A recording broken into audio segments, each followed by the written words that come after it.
Good morning friends, मैं सुभाष शर्मा हाजिर हूं आपके सामने एसएससी जीडी से रिलेटेड एक नया चैप्टर लेकर के।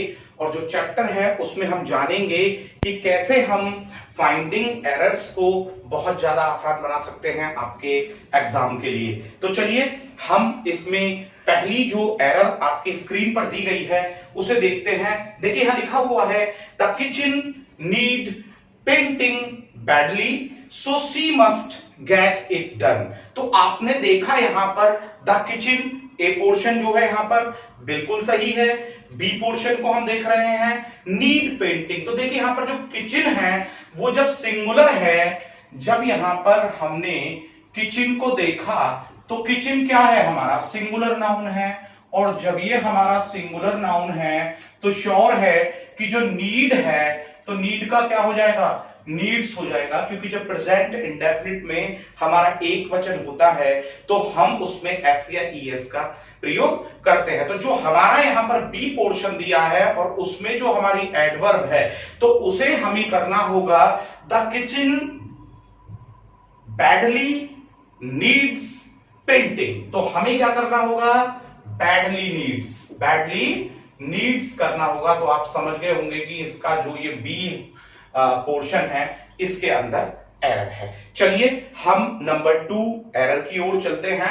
और यहां पर दिया गया है if she will play her best she can win any day against anybody. वो कहता है कि यहां पर यदि वह अपना सर्वश्रेष्ठ प्रदर्शन करती है, यदि वह अपना सर्वश्रेष्ठ खेलती है तो सी कैन विन एनीबडी, वो किसी के भी खिलाफ किसी भी दिन जीत सकती है। तो देखिए यहां पर इस वाक्य को थोड़ा आप समझेंगे। और नंबर 2 को मैं आपको बता दूं कि यदि दो वाक्य यानी कि फर्स्ट सेंटेंस और फिर यहां पर सेकंड सेंटेंस जब आता है, ये फर्स्ट सेंटेंस हो जाए, ठीक है, और ये हमारा सेकंड सेंटेंस हो जाए, तो आप थोड़ा सा समझिएगा कि यदि हमारे दोनों वाक्य शर्त को प्रदर्शित करते हैं और किसमें होते हैं, दोनों वाक्य फ्यूचर में होते हैं, शर्त भी प्रकट हो रही हो और दोनों वाक्य किसमें होते हैं, फ्यूचर टेंस में होते हैं, तो आप श्योर ये बात समझ लीजिएगा कि यदि दोनों वाक्य फ्यूचर टेंस में हो और क्या प्रकट कर रहे हैं, शर्त प्रकट करते हैं, तो जब वो शर्त प्रकट करते हैं तो जो हमारा फर्स्ट सेंटेंस होता है, शर्त प्रकट करने वाला वाक्य होता है, तो वो फ्यूचर के स्थान पर प्रेजेंट में चला जाता है। तो श्योर है कि यहां जो हमें दिया है if she will play her best, तो हम इसे क्या कर देंगे, if she will play her best. तो अब हमें इसमें क्या करना होगा, इफ सी और प्रेजेंट इंडेफिनिट में इसे ले जाएंगे तो सी सिंगुलर है और सिंगुलर के साथ हमें यहां पर क्या करना होगा, हमें यहां पर प्लेस करना होगा। तो if she place her best, तो जो आपका ए पोर्शन है उसमें यहां पर जो है वो एरर है। और आप समझ गए होंगे, मैं फिर से बता दूं, यदि दोनों वाक्य फ्यूचर में दिए गए हैं तो शर्त प्रकट करने वाला जो वाक्य होता है वो प्रेजेंट इंडेफिनिट में जाता है। तो आप यहां पर समझ गए होंगे कि सेकंड का ये जो हमारा ए पोर्शन है इसमें एरर क्यों है। चलिए अब हम यहां से नंबर 3 वाक्य की ओर चलते हैं। और देखिए जो नंबर 3 यहां पर सेंटेंस दिया गया है वो आपका क्या कहता है, और उसे थोड़ा सा आप ध्यानपूर्वक देखिएगा क्योंकि एसएससी जीडी 25 नंबर 25 मार्क्स हमारे इंग्लिश के हैं। तो देखिए यहां पर नंबर 3 कहता है when he was young he used to collect stamps as a hobby। अब देखिए यहां पर कहा है कि जब वह यंग था, छोटा था, जब वह छोटा था he used to collect stamps। तो जब वह अपनी जवान अवस्था में था, यंग मीन्स यहां पर जवान से मतलब होगा, तो जब वह अपनी जवान अवस्था में था तो वह स्टाम्प्स यानी कि जो टिकट्स होते हैं उनको कलेक्ट किया करता था एज ए हॉबी, एक हॉबी के रूप में, किसी हॉबी के रूप में। तो देखिए व्हेन ही वाज यंग बिल्कुल सही है, he used to collect stamps, used to लगता है हमारा पास्ट की हैबिट्स को दर्शाने के लिए मॉडल एक्सिलरी वर्ब्स है, एज अ हॉबी, एक हॉबी के रूप में। तो यहां पर जब हम देख रहे हैं इस थर्ड वन को, तो थर्ड वन में हमें लाना होगा डी, यानी कि नो एरर, और इस वाक्य में किसी भी प्रकार की कोई एरर नहीं है। चलिए हम नंबर 4 की ओर चलते हैं और देखिए नंबर 4 यहां पर कहता है neither the wolf nor the deer were caught। देखिए जरा यहां पर देखिएगा, neither the wolf, देखिए मैं आपको बता दूं नंबर 4 की जब हम कंजक्शन नीदर नॉर का प्रयोग करते हैं तो यहां पर जो हेल्पिंग वर्ब या मेन वर्ब वो होता है, तो वो किस सब्जेक्ट के अकॉर्डिंग होता है कि जो हमारा सब्जेक्ट सेकंड दिया होता है उसके अकॉर्डिंग हम यहां पर यूज करते हैं। तो देखिए उसने कहा नाइदर द वुल्फ, तो यहां पर वुल्फ जो है हमारा सिंगुलर है। सेकंड में उसने कहा नाइदर के साथ उसने नॉर लाया, तो नॉर द डियर, और यहां पर उसने कहा वर कॉट। देखिए जरा देखिएगा वर कॉट, तो जरा आप ध्यान दीजिए कि जब उसने यहां पर कहा है तो यहां पर क्या लाया है वो, neither the wolf nor the deer. तो जब डियर को वो यहां पर लाया है तो डियर सिंगुलर है या प्लूरल है, तो डियर यहां पर सिंगुलर है, तो श्योर है कि इस वर्ग के स्थान पर क्या होना चाहिए, इस डियर के अकॉर्डिंग वॉज होना चाहिए, क्योंकि जब नीदर नॉर का हम प्रयोग करते हैं तो हेल्पिंग वर्ब या मेन वर्ब किसके अकॉर्डिंग आती है, सेकंड सब्जेक्ट के अकॉर्डिंग हम लाते हैं। तो यहां डियर के अकॉर्डिंग हमने क्या लाना है, वॉज लाना है, ना कि वर लाना है। तो जो आपका यहां पर ऑप्शन है एरर वाला वो थर्ड यानी कि सी है। चलिए अब हम यहां से थोड़ा सा और आगे बढ़ते हैं और नंबर 5 की ओर चलते हैं और देखते हैं कि नंबर जो 5 है आपका वो क्या कह रहा है। यहां पर देखिए नंबर 5 यहां पर कह रहा है Karishma she and Hari have finished our food, यानी कि करिश्मा शी एंड हरी। देखिए यहां पर आप देखेंगे तो करिश्मा ने, उस लड़की ने और हरी ने फिनिश कर लिया है। क्या कर लिया है, अपना फूड। यहां दिया है अवर फूड। जब हम बात कर रहे हैं करिश्मा की, शी की एंड हरी की, तो ये जब अपना फूड करते हैं तो यहां पर जब हम तीनों को देखें तो ये तीनों क्या बन जाते हैं, हमारे दे बन जाते हैं, क्योंकि तीनों ही हमारे थर्ड पर्सन हैं। और जब थर्ड पर्सन का हम प्लूरल देखेंगे करिश्मा शी और हरी का, तो वो क्या बनेगा, दे, जबकि उसने यहां पर कहा है अवर फूड। तो दे के साथ जब हम पॉसेसिव का यूज करेंगे तो यहां पर आवर फूड होगा या देयर फूड होगा, तो श्योर है कि यहां पर देयर फूड होगा। किसके स्थान पर, आवर फूड के स्थान पर। तो श्योर है कि जो हमारा पोर्शन यहां पर सी दिया गया है उसी में ही एरर है, यानी कि वहां पर क्या आ जाएगा, देयर फूड आ जाएगा। चलिए हम नंबर 6 को देखते हैं और देखते हैं कि नंबर जो 6 है वो क्या कह रहा है। Ramesh is one of the best friends, यानी कि Ramesh is one of the best friends that has ever been made by me. तो रमेश जो है वो मेरे द्वारा पहले बनाए गए जितने भी मित्र हैं उनमें से सर्वाधिक अच्छा है। ठीक है ना, वन ऑफ द बेस्ट, जितने भी अच्छे फ्रेंड बनाए गए हैं मेरे द्वारा उनमें से एक अधिक अच्छा है। तो चला देखिए यहां पर Ramesh is one of the best friends that has, तो देखिए यहां पर रमेश उनमें से एक है, one of the best friend, उसने लिखा one of the best friends. तो उसने कहा है कि रमेश जितने भी अच्छे मित्र मेरे द्वारा बनाए गए हैं, तो बनाए गए हैं ना, पहले बनाए गए हैं, तो जब वो पहले बनाए गए हैं तो यहां हैज के स्थान पर क्या हो जाएगा, यहां पर हैज के स्थान पर हो जाएगा हैव। तो श्योर है कि जितने भी मेरे द्वारा बनाए जा चुके हैं, पहले बनाए जा चुके हैं, तो बनाए जा चुके हैं, तो श्योर है कि जो हमारा पोर्शन यहां पर सी है उसमें यहां पर एरर है, और सी में यहां पर जो हैज है उसके स्थान पर क्या आ जाएगा, हैव आ जाएगा। चलिए अब हम यहां से थोड़ा सा और आगे बढ़ने की कोशिश करते हैं, और यहां से जब हम आगे बढ़ते हैं तो नंबर 7 को देखते हैं और देखते हैं कि नंबर 7 जो सेंटेंस है वो क्या एरर बता रहा है। उसने कहा Lakshmi was very angry, Lakshmi बहुत नाराज थी ऑन हर यंगर सिस्टर। तो जरा देखिए एंग्री क्या कहता है कि यदि आप किसी व्यक्ति से नाराज होते हैं, यदि किसी पर्सन से आप नाराज होते हैं तो आप क्या प्रपोजिशन लाते हैं, विद प्रीपोजिशन लाते हैं, जबकि इस वाक्य में क्या दिया है कि Lakshmi was very angry on her younger sister. तो हमें यहां लाना होगा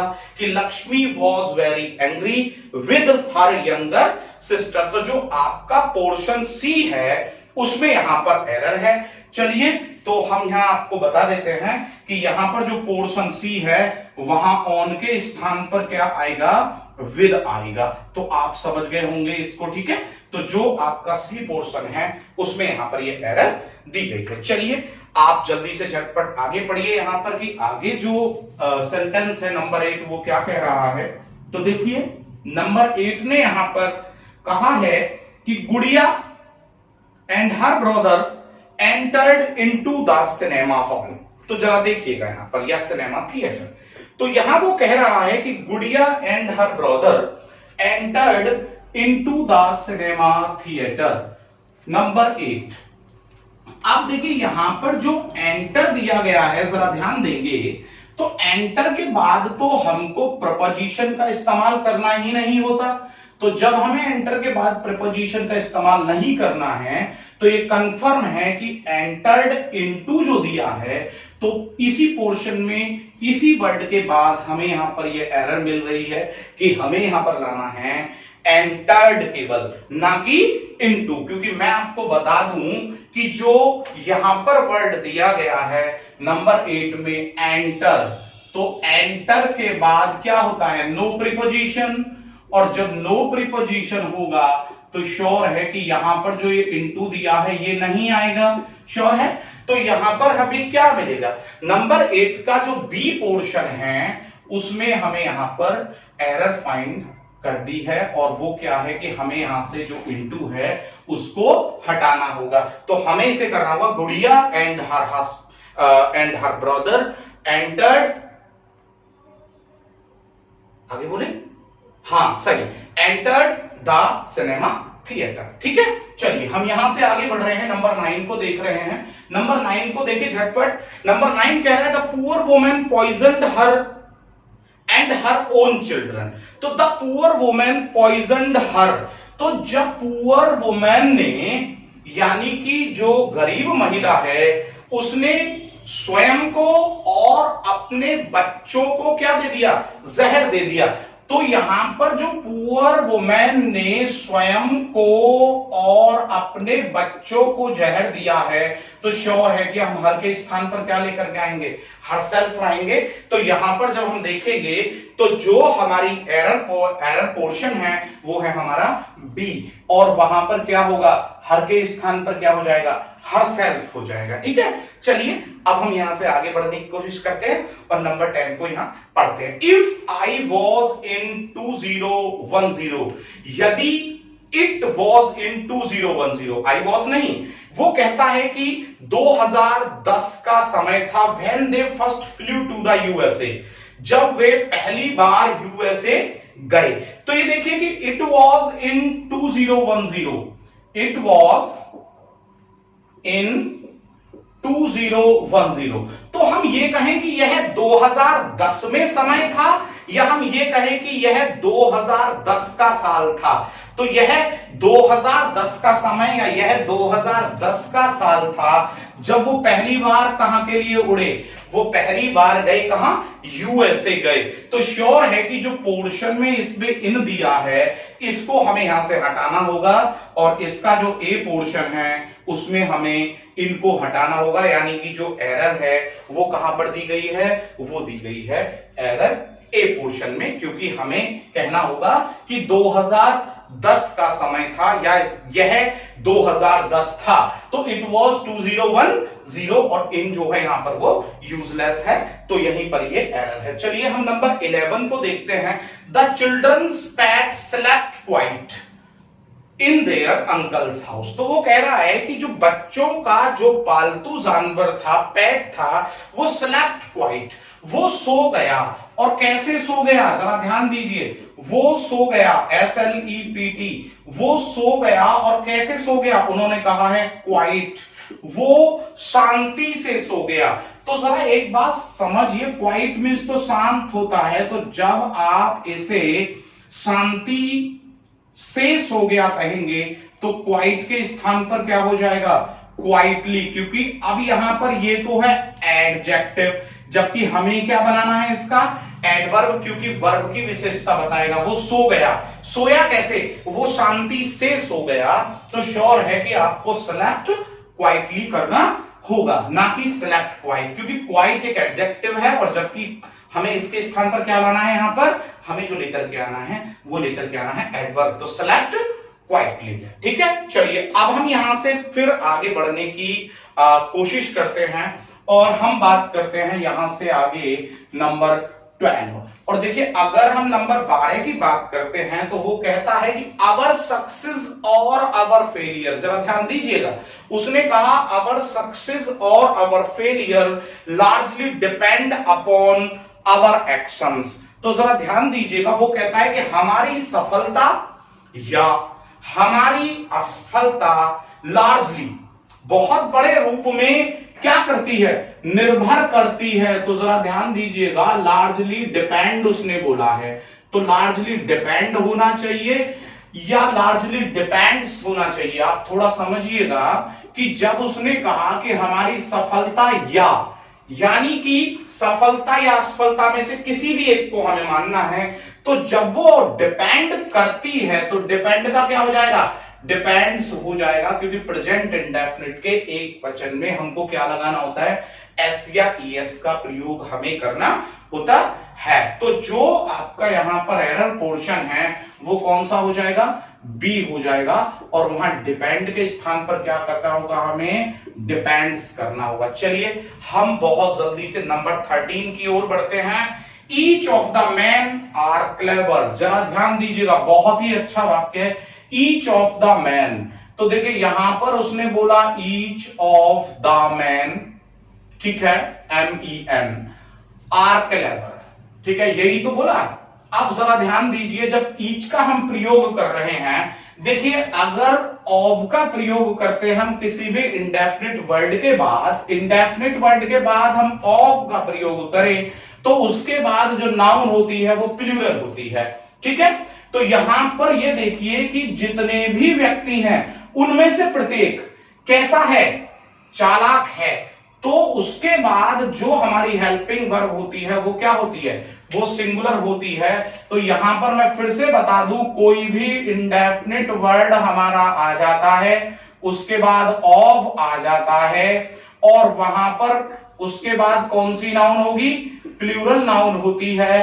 तो आगे जो हेल्पिंग वर्ब होती है वो कैसी होती है, सिंगुलर हेल्पिंग वर्ब या मेन वर्ब होती है। तो श्योर है कि यहां पर आर के स्थान पर आपको क्या करना पड़ेगा, यहां पर आर के स्थान पर आपको इज करना पड़ेगा, और जो आपका पोर्शन बी है उसमें आपको ये एरर जो है वो ऑप्शन के रूप में लेनी पड़ेगी। चलिए हम यहां से जल्दी से नंबर 14 को देख लेते हैं, और आप जल्दी से इसे देखिए और मुझे बताइए कि इसमें क्या एरर पोर्शन है, और जल्दी से उसे कमेंट बॉक्स में लिख करके भेजिए, क्योंकि अभी देखिए आपकी परीक्षा जो है वो बिल्कुल आपके सर पर है, तो आपको मेहनत करनी पड़ेगी और मेहनत का कोई विकल्प नहीं है, ठीक है। तो देखते हैं हम यहां पर अब अपना जो 14 है, 14 कह रहा है everyone must write their full name। देखिए जरा देखिएगा, everyone must write their full name, जरा ध्यान दीजिएगा, everyone must write। हम देखते हैं केवल must और यहां दिया writes, ठीक है। जरा आप याद कीजिए कि जब मैंने आपको समझाया था वर्ब चैप्टर, जब मैंने आपको पढ़ाया तो उसमें मैंने कहा था यदि कोई भी मॉडल एक्सिलरी वर्ब आ जाती है तो उसके बाद जो एक्शन या वर्ब आप यूज करते हैं वो प्रथम अवस्था में यूज करते हैं, राइट है। और मैंने दूसरी ट्रिक ये दी थी आपको कि यदि आप मॉडल एक्सिलरी वर्ब लाते हैं और उसके बाद बी ले आते हैं तो जो आपका एक्शन या वर्ब होता है वो किस अवस्था में होता है, थर्ड में। तो उसने कहा एवरीवन मस्ट राइट्स, तो एवरीवन मस्ट राइट्स होना चाहिए या एवरीवन मस्ट राइट होना चाहिए। जब यहां पर मॉडल एक्सिलरी वर्ब दिया है तो उसके बाद एक्शन क्या होगा, फर्स्ट, और जब एक्शन फर्स्ट होगा तो राइट्स नहीं, राइट वो बनता है। तो श्योर है कि जो यहां पर आपका 14 में जो पोर्शन बी दिया है तो उसमें ये एरर है, और वहां पर फिर मैं बता दूं कि राइट्स के स्थान पर आप क्या करेंगे, राइट को वहां पर लेकर के आएंगे, क्योंकि मॉडल एक्सिलरी के बाद एक्शन फर्स्ट। चलिए यहां से और आगे बढ़ते हैं। नंबर 15 को हम यहां पर देखते हैं कि ये नंबर 15 जो है वो क्या कह रहा है। देखिए number 15, my brother began working for me about 7 years ago। जो मेरा भाई है उन्होंने मेरे लिए काम करना शुरू किया लगभग 7 साल पहले। तो मेरे भाई ने 7 साल पहले मेरे लिए काम करना शुरू किया। श्योर है कि पास्ट इंडेफिनिट हो गया, और जब पास्ट इंडेफिनिट हो गया तो श्योर है कि यहां पर दिया है, देखिए बी ऑप्शन आप देखिएगा, बी ऑप्शन में दिया है बिगन। क्या दिया है, बिगन। और आप जानते हैं बिगिन, बिगेन और बिगन, तो ये तो फर्स्ट, ये सेकंड और ये थर्ड हमारी फॉर्म होता है वर्ब का। और जब हम पास्ट इंडेफिनिट की बात करते हैं तो पॉजिटिव में कौन सी अवस्था होती है, सेकंड अवस्था होती है। तो श्योर है कि इस बिगन के स्थान पर हमें क्या लाना था, बिगेन। मेरे भाई ने लगभग 7 साल पहले मेरे लिए काम करना शुरू किया। तो यहां बिगन के स्थान पर आप क्या लेकर के आएंगे, बिगेन लेकर के आएंगे। तो जो आपका बी यहां पर ऑप्शन दिया है उसके अंदर ये एरर है। चलिए हम यहां से आगे बढ़ते हैं और नंबर 16 को यहां पर हम देखते हैं। तो प्लीज जल्दी से आप इसे पढ़ें और जल्दी से मुझे बताएं कि यहां पर इसमें क्या एरर हो सकती है, यानी कि जो आपका 16th जो यहां पर एरर दिया गया है, जो एरर सेंटेंस है, बताइए उसमें कि आप क्या करने वाले हैं। 16 की हम बात कर रहे हैं। देखिए यहां पर 16 कहता है after you will return from Calcutta I will meet you. देखिए मैंने आज भी इसमें ये सेकंड सेंटेंस बिल्कुल ऐसा ही समझाया था कि जैसा मैं अब आपको कौन सा समझाने जा रहा हूं, 16 समझाने जा रहा हूं। After you will return from Calcutta, देखिए जरा समझिएगा, ये कहता है कि आपके कलकत्ता से जब आप लौट आओगे आई विल मीट यू, मैं आपसे मिलूंगा। जब आप कलकत्ता से लौट आओगे तब मैं आपसे मिलूंगा। मैंने पहले भी कहा था कि भाई देखिए if there are two sentences in future indefinite and related to conditional sentence, we have to convert conditions over sentence into present indefinite। जो condition शो करता है sentence उसे हमें present indefinite में लाना होता है। तो उसने कहा after, उसने कहा यदि दो वाक्य, if two sentences, दो वाक्य किसमें है, फ्यूचर में है, किसमें है, फ्यूचर टेंस में है, फ्यूचर टेंस में है, तो क्या करेंगे आप, तो कंडीशन शोर सेंटेंस, तो जो कंडीशन शोर सेंटेंस है वो किसमें जाएगा, इनटू प्रेजेंट इंडेफिनिट। वो ही मैंने पहले बताया था, प्रेजेंट इंडेफिनिट। तो याद रखिएगा किसमें जाना है इसको, प्रेजेंट इंडेफिनिट। तो आफ्टर यू विल रिटर्न, तो जरा यहां पर देखिए उसने कहा आफ्टर, जब आप लौट आओगे, after you will return from Calcutta, जब आप कलकत्ता से लौट आओगे। तो अब आप मुझे ये बताइए कि जब आप कलकत्ता से लौट आओगे तो मैं आपसे मिलूंगा, तो शर्त यह है कि जब आप लौट आओगे, और शर्त वाला वाक्य किसमें नहीं जाता, फ्यूचर में नहीं जाता, प्रेजेंट इंडेफिनिट में। और यू को आप समझ रहे होंगे कि यू जो है हमारा ये क्या है, ये प्लूरल हमारा प्रोनाउन है।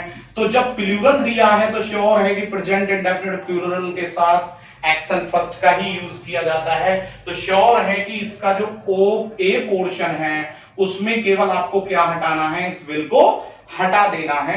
तो श्योर है कि आपके ए पोर्शन में नंबर 16 में एरर है। चलिए हम नंबर 17 की ओर चलते हैं। Every girl in this school are wearing her dress today. देखिए फिर से एवरी गर्ल का जो यहां पर ये वाक्य आया है वो 13 से बिल्कुल रिलेट कर रहा है। मैं फिर से बता दूं, जैसा कि मैंने 13 आपको बताया बिल्कुल उसी तरीके से मैं 17 आपको बता रहा हूं। मैंने कहा था कि यदि कोई भी, अब देखिए यहां पर ये एवरी गर्ल दिया है, तो एवरी गर्ल दिया है तो श्योर है कि ये इंडेफिनिट एडजेक्टिव है, इंडेफिनिट एडजेक्टिव है और इंडेफिनिट वर्ड है, ठीक है ना। तो जब इंडेफिनिट वर्ड यहां पर दे दिया जाए, ठीक है ना, तो उसके बाद श्योर है, अगर ऑफ नहीं दिया है तो कैसी नाउन होती है, सिंगुलर नाउन होती है, राइट है। और उसके बाद जो हम हेल्पिंग वर्ब या मेन वर्ब लेकर के आते हैं वो भी कैसी होती है, वो भी सिंगुलर मूड में होती है।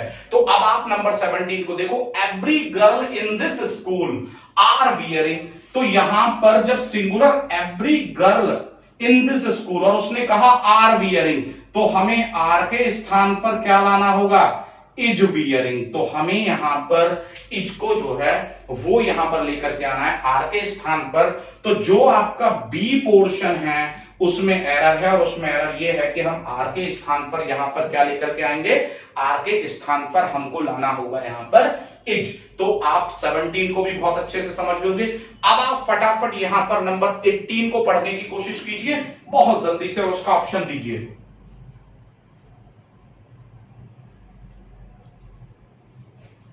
अब हम यहां पर देख रहे हैं नंबर 18 को। अब देखिए यहां पर जो नंबर 18 है वो यहां पर कह रहा है, Kunal told me that he was slim then Harish. तो कुणाल ने मुझे बताया, अब कुणाल ने मुझे क्या बताया, कुणाल ने मुझे बताया कि ही वाज स्लिम, वह क्या था, वो पतला था, और किसकी अपेक्षा, हरीश की अपेक्षा। तो देखिए सबसे पहला देखते हैं, कुणाल टोल्ड मी बिल्कुल सही है, सैड टू को इसने टोल्ड में परिवर्तित किया है, दैट यहां पर कंजक्शन के रूप में आया है, और फिर कहा उसने ही वॉज स्लिम, तो कुणाल ने बताया है मुझे, कुणाल ने किसको बताया है, मुझे बताया है। तो मी को जब हम देखते हैं तो वो ही में परिवर्तित हो जाएगा, तो he was slim then Harish. तो इसमें जब हमने पूरा का पूरा यहां पर अवलोकन किया नंबर 18 को, तो हमें इसमें क्या दिखाई दिया, हमें दिखाई दिया इसमें नो एरर, यानी कि जो डी पोर्शन है वो यहां पर सही है। मैं फिर से बता दूं, कुणाल टोल्ड मी बिल्कुल सही, फिर यहां पर उसने कहा, जब हम इसे देखिए मैं और थोड़ा सा आपको समझा देता हूं यहां पर, कुणाल टोल्ड मी, तो जब हम इसे डायरेक्ट स्पीच में लाएंगे तो हम इसे कहेंगे Kunal said to me, Kunal said to me, और फिर वो आगे कहेगा कि आई एम स्लिम, क्या बोलेगा, I am slim, I am slim, और किसकी अपेक्षा, देन हरीश, देन हरीश। ये डायरेक्ट स्पीच है, आप जरा ध्यान दीजिएगा, ठीक है ना, कौन सा स्पीच है, डायरेक्ट स्पीच। जब आप इसे इनडायरेक्ट में लेकर के जाएंगे तो आप क्या करेंगे, देखिए आप कुणाल को कुणाल रखेंगे और सेड टू को किसमें, टोल्ड मी, और चूंकि यहां पर ये पॉजिटिव सेंटेंस दिया है तो इसे हटाने के लिए कॉमा, इन्वर्टेड कॉमा को आप दैट कंजक्शन के रूप में, और आई चूंकि यहां पर फर्स्ट पर्सन है तो किसके अकॉर्डिंग बदलेगा वो, यहां पर आई जब यहां पर फर्स्ट पर्सन है तो किसके अकॉर्डिंग बदलेगा, सब्जेक्ट के अकॉर्डिंग, और कुणाल को यहां लाएंगे प्रोनाउन के रूप में तो ही हो जाएगा, और चूंकि ये प्रेजेंट है तो पास्ट में जाएगा ही वाज स्लिम, और आगे देन हरीश। तो इस प्रकार से हम इसका इनडायरेक्ट स्पीच बना देंगे और हमारा जो ऑप्शन आएगा वो डी निकल करके आएगा, यानी कि नो एरर। चलिए हम यहां से 19 को देखते हैं और देखते हैं कि आपका जो 19 है वो क्या कह रहा है। तो जितने भी स्टूडेंट हमारे ऑनलाइन बैठे हुए हैं तुरंत आप इस पर कमेंट अपना दीजिए और बताइए कि इसमें जो आपका ऑप्शन है वो कौन सा जा रहा है, ठीक है। तो देखिए आप 19 सेंटेंस को पढ़े हैं बहुत अच्छे से। चलिए अब हम इसका देख लेते हैं कि कौन सा पोर्शन है जो एरर लिए हुए है या कोई से पोर्शन नहीं है। 19 यहां पर कह रहा है Rekha has got her master degree in 2007। तो देखिए रेखा हैज गॉट, जरा ध्यान से देखिएगा, चलिए मैं इसको लिख देता हूं, रेखा हैज गॉट यानी कि रेखा ने प्राप्त कर ली है, और क्या, हर मास्टर डिग्री, हर मास्टर डिग्री, और कब, इन 2007 यानी कि 2007 में। तो रेखा ने जो अपनी मास्टर डिग्री है वो 2007 में प्राप्त कर ली है या प्राप्त की, तो रेखा ने अपनी मास्टर डिग्री प्राप्त की, तो पास्ट इंडेफिनिट हो गया।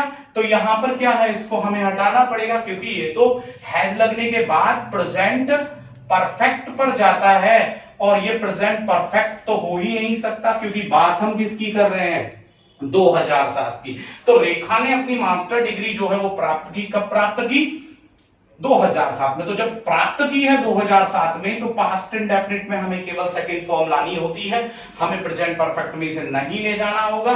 तो श्योर है कि यहां पर जो आपका ऑप्शन ए है वो बिल्कुल सही है कि हमें यहां से हैज को हटाना होगा। नंबर 20 की ओर चलते हैं, देखते हैं जो 20वां आपका यहां पर सेंटेंस है जीडी लेवल पर, वो क्या कह रहा है। आफ्टर जनवरी, यानी कि जनवरी के बाद every player of this team will go back to its house। वो कह रहा है कि जनवरी के बाद प्रत्येक प्लेयर जो इस टीम का है वो कहां जाएगा, वो बैक टू इट्स हाउस। जरा देखिएगा इस पोर्शन को देखें, go back to its house, वो अपने घर जाएगा। जब हम एवरी प्लेयर की बात कर रहे हैं, फिर से देखिएगा आप उसी को ही, हमने 17वां आपको वाक्य बताया था, ऐसा 13वां भी बताया था। मैं फिर से लिख देता हूं, 13 आपको बताया था, 17 बताया था इसी नियम पर जिस पर हम 20वां बता रहे हैं। जब एवरी प्लेयर की हम बात कर रहे हैं तो एवरी प्लेयर क्या है हमारा, एवरी प्लेयर जो है हमारा वो मैस्कुलिन जेंडर है, और मैस्कुलिन जेंडर है और उसमें भी हम पुरुष की बात कर रहे हैं। तो श्योर है कि हिज के स्थान पर यहां पर क्या आ जाएगा, यहां पर इट्स के स्थान पर आ जाएगा हिज। तो आपको जो यहां पर सही करना होगा, जो सी ऑप्शन है उसमें इट्स के स्थान पर हिज करना होगा, और वो भी किसके अकॉर्डिंग करना होगा, प्लेयर के अकॉर्डिंग करना होगा। इट्स का जो हम इस्तेमाल करते हैं वो न्यूट्रल जेंडर में किया करते हैं, जो निर्जीव जेंडर होता है हम उसमें किया करते हैं। तो आप समझ गए होंगे नंबर 20 में कि यहां पर हिच क्यों आया है इट्स के स्थान पर, और आपका सी ऑप्शन जो है वो यहां पर एरर बनता है। ठीक है, चलिए हम 21st की बात करते हैं और देखते हैं कि जो 21st यहां पर सेंटेंस आपके स्क्रीन पर है वो क्या कह रहा है। No sooner did they reach their house when it started raining, यानी वो कहता है कि वो अभी सही से अपने घर पहुंचे भी नहीं थे कि तभी होता क्या है कि वर्षा शुरू हो गई। तो जरा एक बात पर गौर दीजिएगा, वेरी इजी एज विंकिंग, और उसने कहा कि नो सूनर, और जब भी हम नो सूनर कंजक्शन का प्रयोग करते हैं तो हमें उसके साथ क्या लाना होता है, हमें उसके साथ देन लाना होता है। अगर हम बात करें जो इसमें दिया है व्हेन, तो व्हेन तो हमारा हार्डली, स्केर्सली या रेयरली के साथ आता है। तो श्योर है कि हमने बात की है नो सूनर की, तो वहां पर जो व्हेन दिया है उसके स्थान पर हमें क्या लाना होगा, हमें लाना होगा यहां पर देन। तो जो आपका ऑप्शन सी यहां पर दिया है उसके अंदर एरर है कि आपको व्हेन के स्थान पर क्या लाना है, देन लेकर के आना है, क्योंकि हार्डली के साथ आप क्या लेकर के आते हैं, व्हेन। जबकि हमारा जो वाक्य है वो नो सूनर से है, तो हमें यहां पर क्या लाना है, देन लेकर के आना है, और आपका जो ऑप्शन सी है वो यहां पर एक एरर लेकर के आया है। चलिए आप फटाफट यहां पर जो 22nd है आप उसे पढ़िए और जल्दी से उसका जो ऑप्शन है वो मेरे पास भेजिए। ठीक है, तो आप देख रहे हैं यहां पर कि हम 22nd के बारे में यहां चर्चा करने जा रहे हैं।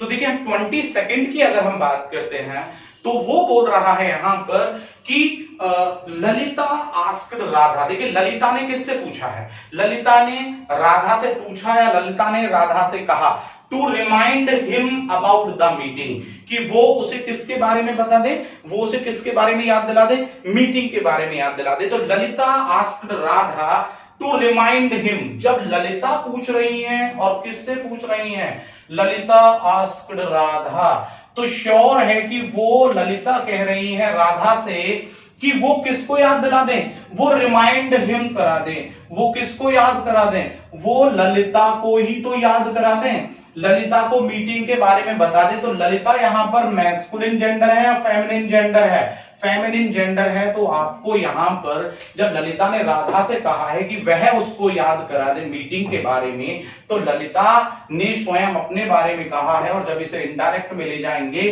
तो यहां पर आप देखेंगे कि ललिता की बात हो रही है और यहां पर पुरुषवाचक शब्द का हम प्रयोग नहीं करेंगे। तो हमें यहां पर क्या लाना होगा, हर लाना होगा।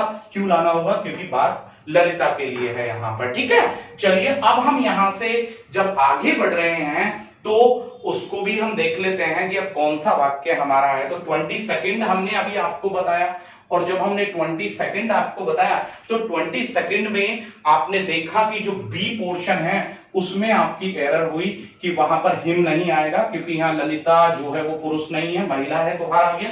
चलिए 23 की हम बात करते हैं और 23 कह रहा है यहां पर 23 ने कहा है no sooner did the sun rose, यानी कि अभी सूर्य सही से निकला भी नहीं था, when Nitin started running on the road, तो जब ललित ने मतलब जो है दौड़ना शुरू कर दिया किस पर, रोड पर। तो देखिए जरा मैं यहां पर दो एरर इसमें देख रहा हूं। No sooner did the sun rose, तो पहले तो ये देखिए कि नो सूनर के बाद हमने डिड लगाया और यहां पर कहा सनरोज, तो जब डिड दिया है तो श्योर है कि यहां पर एक्शन फर्स्ट आना चाहिए।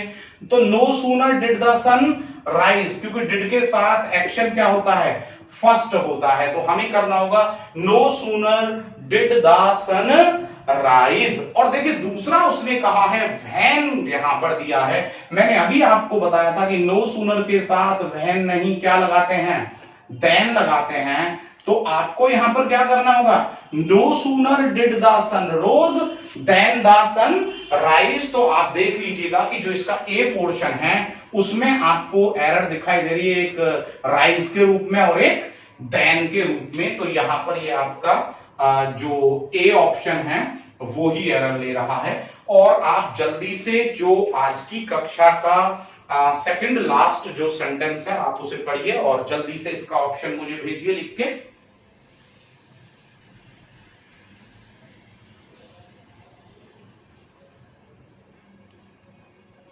देखिए यहां पर हम बात कर रहे हैं 24 की, और जो 24 है उसने यहां पर कहा है my brother in laws who lives in Mumbai, यानी कि मेरा जो साला है जो मुंबई में रहता है, have come to stay with us, वो हमारे साथ कुछ समय के लिए रुकने के लिए आ गया है, वो हमारे साथ ठहरने के लिए आ गया है। तो माय ब्रदर इन लॉज, तो जरा देखिए ब्रदर इन लॉज की अगर हम बात करें तो वो क्या है, ब्रदर इन लॉज, तो यहां पर एक रिश्ता निकल के आता है, रिलेशन साला, ठीक है ना। तो वो आ गया है रहने के लिए, अब यहां दिया है तो वो आ चुका है, तो वो सिंगुलर है ना।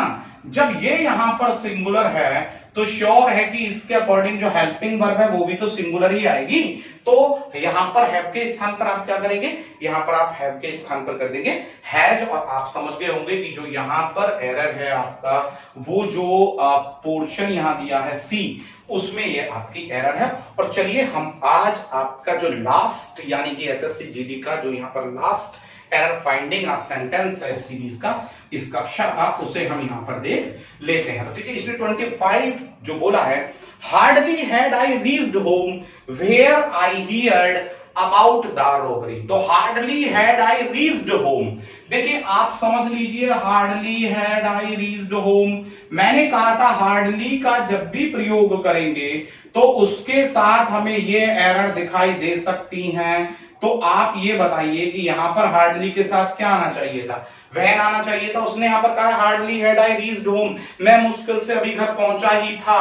और where I heard about the robbery, जहां मैंने रॉबरी यानी डकैती के बारे में सुना, तो हार्डली के साथ हमको वेयर का प्रयोग नहीं, किसका करना है, वैन का यहां पर प्रयोग करना है। तो जो आपका बी यहां पर विकल्प दिया गया है, जो ऑप्शन दिया गया है यहां पर, उसमें ये आपकी एरर है। तो मैं समझता हूं कि एसएससी जीडी पर जो ये आपकी कक्षा हुई है, आपने इसे बड़े ध्यानपूर्वक समझा होगा। और प्रिय विद्यार्थियों, प्रिय दोस्तों, अपने समय का सदुपयोग करते हुए बस तेजी के साथ इनको सोल्व करना सीखें और जुड़े रहें हमारी कक्षा के साथ। जल्दी ही मैं फिर आपके सामने उपस्थित होऊंगा। तब तक के लिए मैं आपसे विदा चाहता हूं। जय हिंद दोस्तों, जय हिंद।